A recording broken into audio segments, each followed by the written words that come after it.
El perdón es una cuestión cada vez con mayor auge en el mundo, que lucha con el impacto de personas en guerras actuales y recientes, la violencia también intrafamiliar, el robo, la traición, el engaño, el abuso, el asesinato, el sicariato y los femicidios. Y la lista no termina allí, porque todo lo que necesita perdón abarca todos los males del ser humano, aquello que la Biblia define como pecado. Y definir el pecado para nosotros es elemental, para determinar qué es aquello que necesita perdón. ¿Por qué se necesita perdonar o recibir perdón? ¿Cómo perdono? ¿Y de parte de quién recibo perdón? Los primeros líderes de la Iglesia en el Nuevo Testamento tienen mucho que decirnos acerca de este tema.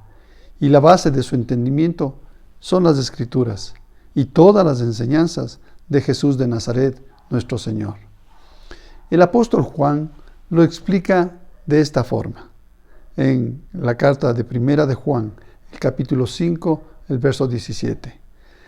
Todas las malas acciones son pecado, pero no todos los pecados llevan a la muerte. Repito, toda maldad es pecado. De la misma manera, en Primera de Juan, el capítulo 3, el verso 4, nos dice: todo el que peca viola la ley de Dios, porque todo pecado va en contra de la ley de Dios. Juan nos dice claramente que todo aquel que comete pecado está infringiendo también la ley, pues el pecado es infracción, y es infracción de la ley. En otras palabras, todo lo que no esté de acuerdo con la norma establecida por Dios está fuera de su ley y se conoce como maldad, y por lo tanto es pecado. Y la composición de esta ley lleva al entendimiento de que el pecado fluye ampliamente en dos direcciones: en contra de Dios y en contra de nuestros semejantes. Entonces, cuando hablamos de perdón, tendremos que ver el perdón de Dios y el perdón entre nosotros, los hombres. Siempre que las personas actúan en sentido contrario a esa ley, pecan específicamente en contra de Dios o del hombre, o con frecuencia en ambos casos. El pecado, por definición, daña las relaciones personales e interpersonales. El resultado de esta relación dañada era que Dios no tenía más opción que permitir que las consecuencias siguieran su cauce normal. Así, de acuerdo con Pablo, Dios, dice, los entregó a la depravación mental, a un daño mental, para que hicieran lo que no debían hacer. Lo leemos en Romanos capítulo 1, el verso 28. El resultado de todo esto es una lista de malos actores y conductas de la peor clase. Personas que practican toda clase de maldad, perversidad, avaricia, depravación, envidia, homicidios, disensiones, peleas, engaño y malicia. Son chismosos, calumniadores, mentirosos, enemigos de Dios, insolentes, soberbios y arrogantes. Se ingenian maldades, se rebelan contra sus padres, son insensatos y desleales, insensibles, despiadados. Lo menciona en los versículos 29 al 31. Una vez más, encontramos una infracción de la ley en dos direcciones, hacia Dios y hacia los hombres, con una lista terrible de actos. Así, el pecado es todo aquello que infringe la ley y que se relaciona con cualquier parte. En el sistema de justicia de Dios, todo pecado conlleva una condena. Se puede recibir misericordia, pero siempre habrá un precio que pagar. Ahora, debido a que todo ser humano que ha vivido ha pecado, cada individuo arrastra la condena correspondiente. Esta es la muerte eterna, hasta que de alguna manera le sea removida. A diferencia de los sistemas de las creencias de otras religiones, algo único en este sistema bíblico es la muerte de un ser perfecto en un sacrificio voluntario para pagar la pena por el pecado en lugar de quien es el infractor, el pecador. Y Pablo lo explicó a la congregación en Roma diciendo que Cristo, aun cuando éramos débiles a su tiempo, murió por los impíos. Mas Dios mostró su amor para con nosotros, en que aun siendo pecadores, Cristo murió por nosotros. Carta a los Romanos, capítulo 5, los versos 6 al 8.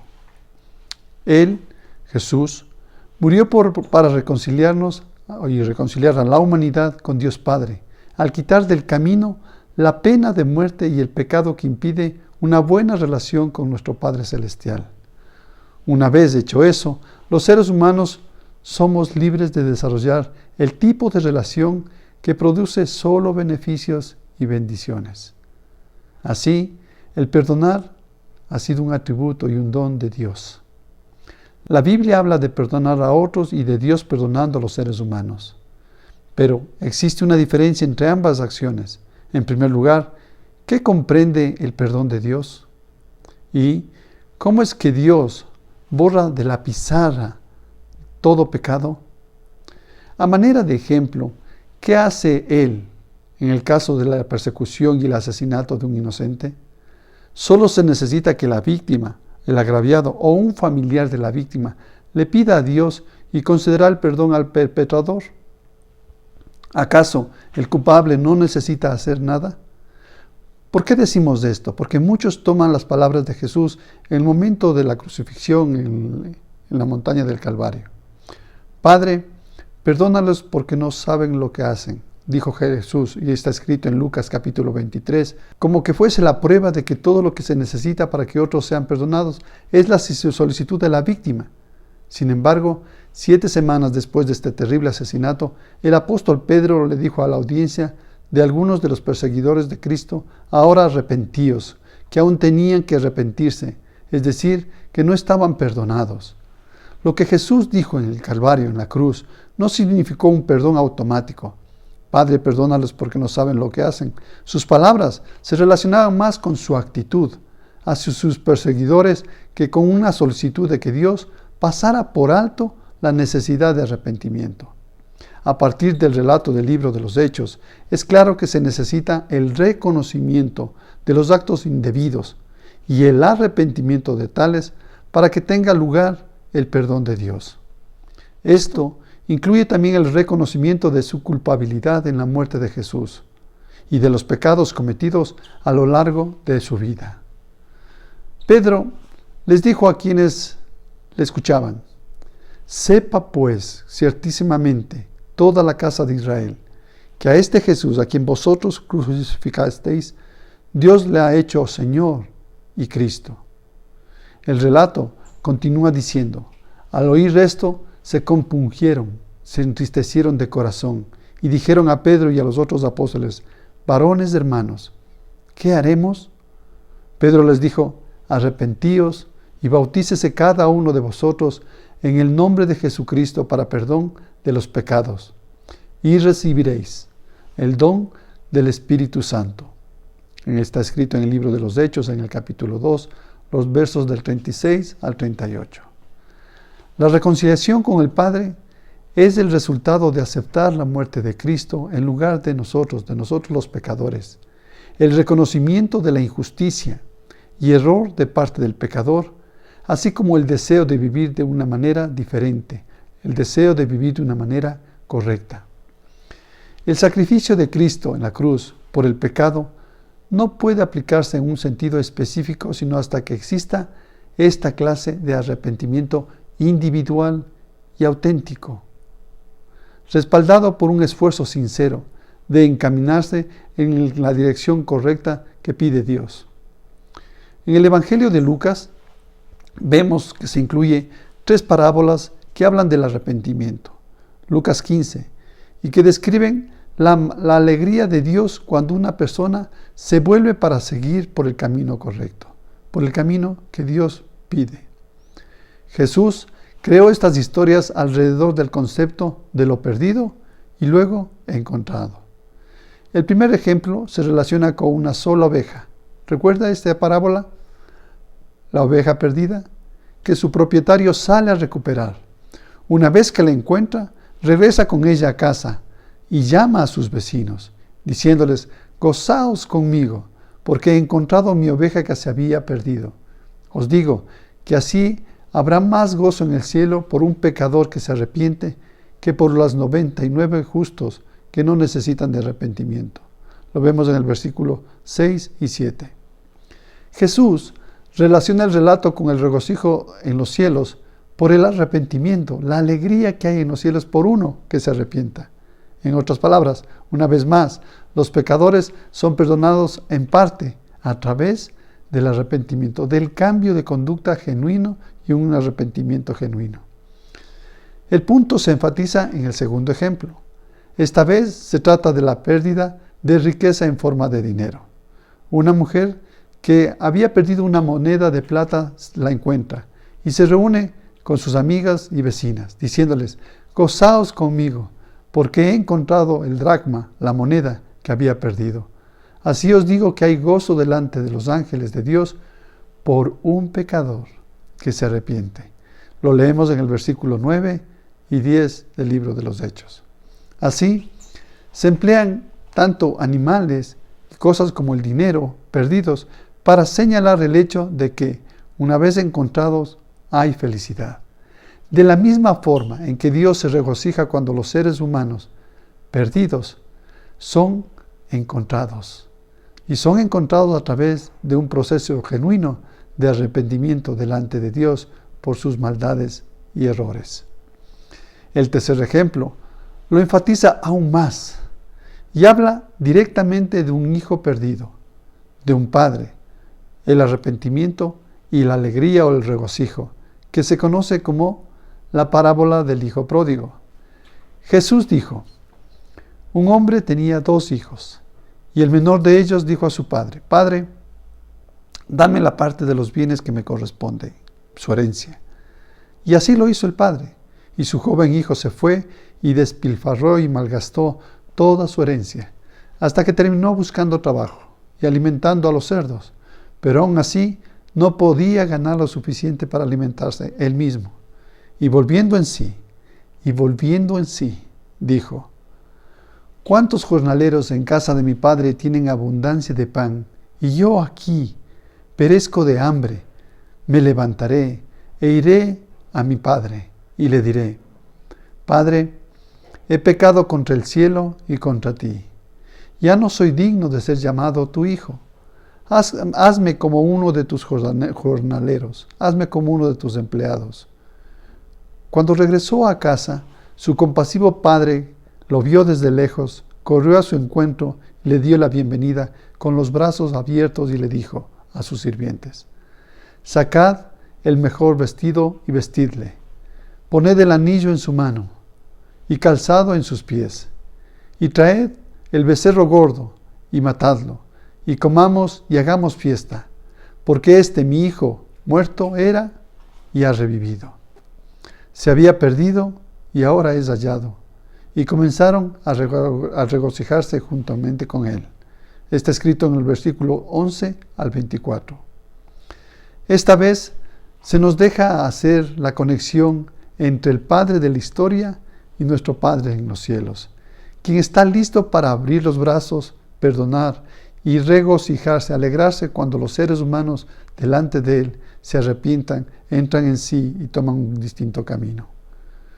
Observe que el hijo volvió en sí y le dijo a su padre: he pecado contra el cielo y contra ti. Observe también que el padre corrió al encuentro una vez que su hijo había comenzado el proceso de entrar en sí, de arrepentirse, de darse cuenta. Esta parábola también presenta una advertencia, ciertamente, en su conclusión acerca de cuán fácil es pecar en contra de los demás seres humanos, al no perdonar cuando se han arrepentido delante de Dios. Le repito, al no perdonar cuando ya se han arrepentido esas personas delante de Dios. En otras palabras, ¿qué derecho tienes tú de no perdonarlo cuando Dios ya lo hizo? El hijo mayor, cuando él regresó de trabajar en el campo, un sirviente le dijo que su hermano había regresado y que su padre había realizado una gran fiesta para celebrarlo. Pero el hijo mayor resentía el hecho de que su caprichoso hermano recibiera el trato especial cuando él mismo siempre había trabajado duro y obedecido a su padre. Y sin embargo, nunca le habían honrado de esa manera, de tal forma.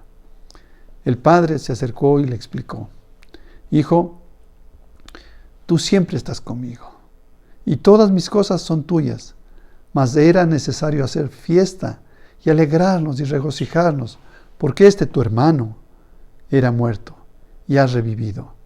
Se había perdido y ahora es hallado. Versículos 25 al 32 del mismo texto. El hermano mayor estaba totalmente ensimismado.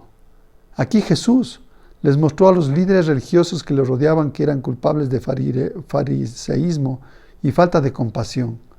El relato de Lucas inicia la escena diciendo: se acercaban a Jesús todos los publicanos y pecadores para oírle, y los fariseos y los escribas empezaron a murmurar diciendo: Este a los pecadores recibe y con ellos come.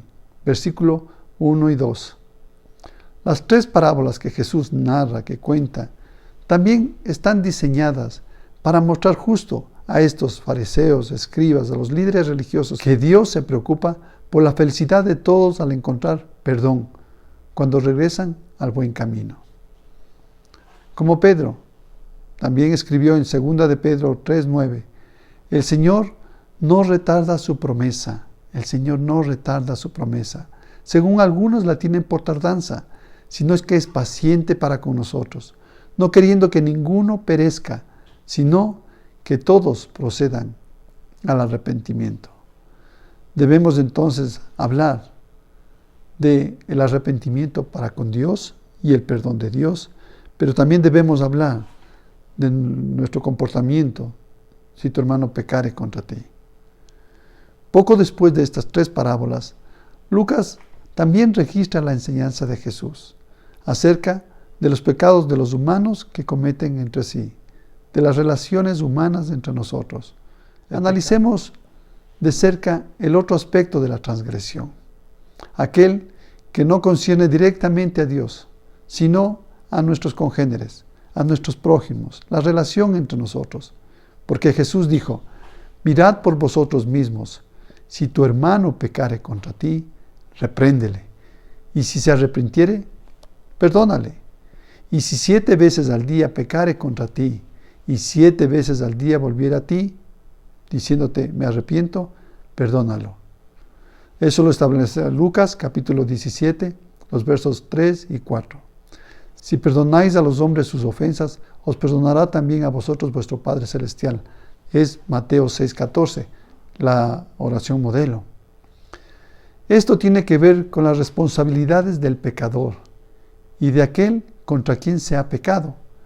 Observe que el arrepentimiento, un cambio en el corazón y la dirección aún forman parte de la ecuación para el pecador, así como el perdón o la reconciliación corresponde a la persona contra la cual se ha cometido la ofensa. La palabra perdonar aquí en el griego original es aphiemi. El sustantivo relacionado a aphesis significa perdón, liberación, remisión o condonar una deuda financiera.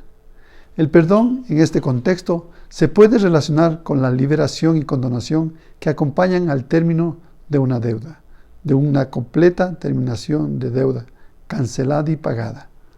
El Evangelio de Mateo contiene más enseñanzas sobre este tema para los seguidores de Jesucristo, para nosotros. Leamos el Evangelio de Mateo. Por tanto, si tu hermano peca contra ti, ve y repréndele estando tú y él solos.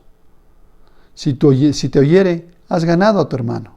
Mas si no te oyere, toma aún contigo a 1 o 2, para que en boca de 2 o 3 testigos conste toda palabra. Y si no los oye a ellos, dilo a la iglesia.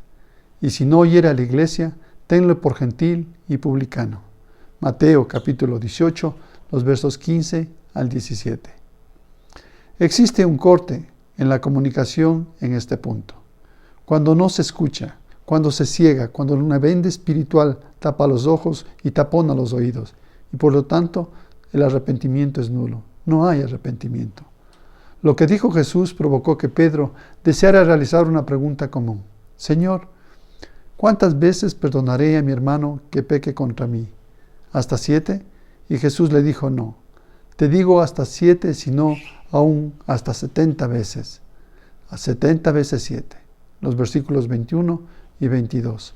Si usted coge una calculadora y hace el cálculo, tiene un numerito bien simpático.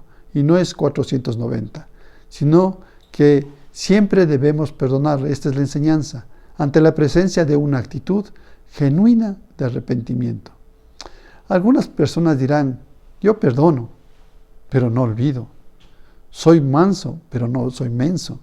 En otras palabras, no perdonan, sino que albergan en su corazón malos sentimientos por la circunstancia pasada. La verdad acerca de Dios es que cuando Él perdona, se borra el registro completamente. Venid luego, dice Dios, venid luego, dice Jehová, y estemos a cuenta. Si vuestros pecados fueren como la grana, como la nieve serán emblanquecidos. Si fueren rojos como el carmesí, vendrán a ser como blanca lana. Lo vemos en el Antiguo Testamento, en el libro de Isaías, en el capítulo 1, el verso 18. Además, tan lejos de nosotros echó nuestras transgresiones, como lejos está el oriente del occidente. Un verso muy hermoso del Salmo 103, el verso 12. Así que todos debemos perdonar y olvidar, cuando existe un espíritu genuino de arrepentimiento. Por supuesto, debemos aprender de la experiencia, pero por separado del pecador, porque el mismo Señor nos dice que amemos nosotros al pecador, mas no al pecado. Y cuando estéis orando, perdonad si tenéis algo contra alguno, para que también vuestro Padre que está en los cielos os perdone a vosotros vuestras ofensas. Lo vemos en el libro de Marcos, el capítulo 11, el verso 25. Empero, ¿qué sucede si no hay indicios de arrepentimiento? Entonces ciertamente no tenemos permitido guardar rencillas. No es de sorprender que la ley dada al antiguo Israel acerca de ello sea muy similar a las enseñanzas del Nuevo Testamento. Y es así. No aborrecerás a tu hermano en tu corazón, razonarás con tu prójimo, para que no participes de su pecado. No te vengarás ni guardarás rencor a los hijos de tu pueblo, sino amarás a tu prójimo como a ti mismo. Yo Jehová lo digo. Levítico capítulo 19, 17 al 18, Antiguo Testamento. Guardar rencor es la traducción del hebreo natar, que significa mantener o conservar el enojo. No guardar rencilla da lugar a un estado mental que está listo y dispuesto a perdonar, que está listo para poder hacer también un proceso de perdonar. El objetivo es la reconciliación, pero si no puede haber reconciliación, se debe mantener una actitud que muestre disposición para el perdón, una muy buena actitud. No puede haber excusa para retener un espíritu y una actitud de perdón hacia los demás. Jesús habló del tema del enojo, que necesita encontrar un final en su sermón de la montaña. Pero yo les digo que todo el que se enoje con su hermano quedará sujeto al juicio del tribunal. Es más, cualquiera que insulte a su hermano quedará sujeto al juicio del consejo. Mire lo que dice el Sermón del Monte. Quien no perdona queda sujeto también a un juicio.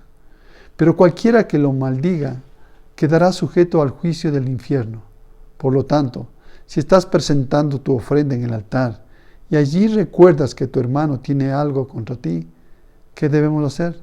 Deja tu ofrenda allí, delante del altar. Ve primero, reconcíliate con tu hermano y luego vuelve y presenta tu ofrenda. Mateo, capítulo 5, los versos 22 al 24. Perdonar y ser perdonado. Como se señaló al principio, el perdón humano y el perdón de Dios tienen sus diferencias. La una solamente depende de Dios a través de nuestro arrepentimiento. La otra es el perdón entre los congéneres. La principal diferencia de ellas es que no podemos aplicar el sacrificio de Jesús a los pecados de alguien más. De acuerdo con la oración del Señor, que en realidad es un modelo de oración, debemos pedir perdón de Dios, debemos pedir perdón a Dios con regularidad, así como debemos perdonar con regularidad a otros que hayan pecado en contra de nosotros. Nosotros necesitamos entrar en este proceso.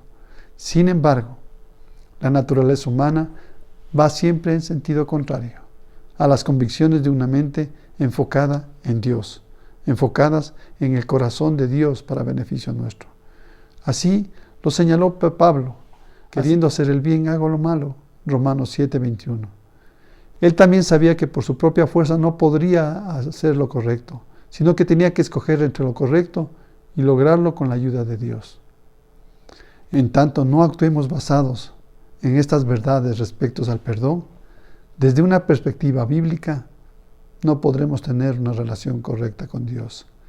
Y es lo que hemos estado conversando en el culto del día domingo anterior.